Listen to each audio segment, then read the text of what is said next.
लोहे की जंजीरें उसके हाथ पाव में इस तरह धंसी हुई थीं, जैसे किसी ने उसकी रगों में ही कैद लिख दी हो।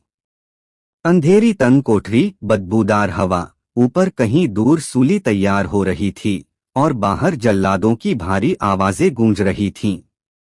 वह कोई लुटेरा या कातिल नहीं था, बस एक सादा सा फकीर, दश्त-ए-सब्ज नाम के छोटे से गांव का पीर, वही पीर जिसका यकीन लोगों के टूटे दिलों को जोड़ देता था, जिसका रूहानी रिश्ता शहंशाह-ए-बगदाद हजरत सैयदुना शेख अब्दुल कादिर जिलानी रहमतुल्लाही अलैह से जुड़ा था। आज वही फकीर एक जालिम मुशरिक बादशाह के हुक्म से मौत का मुजरिम बना हुआ था।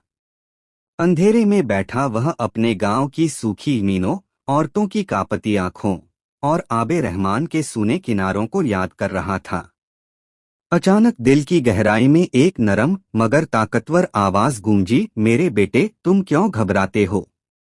तुम अकेले नहीं हो। जब तक तुम्हारा सजदा सिर्फ अल्लाह के लिए है, तुम्हारे साथ तुम्हारा रब है। उसके होंठ कांपे, आंखों से आंसू बहे, लेकिन इन आंसुओं में शिकायत नहीं, एक अजीब सी मिठास थी।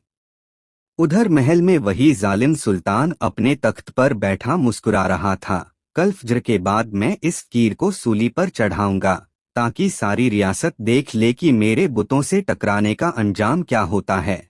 रात गहराती गई, कोठरी और सूनी होती गई, जीरें ठंडी पड़ती गईं।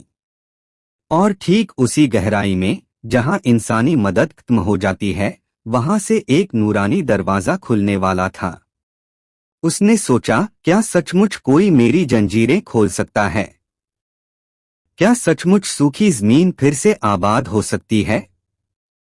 और अगर मैं सूली पर चढ़ भी गया, तो मेरे गांव वालों के ईमान का क्या होगा? उसके इन सवालों का जवाब उसी रात दिया गया, लेकिन कैसे, किसके जरिए?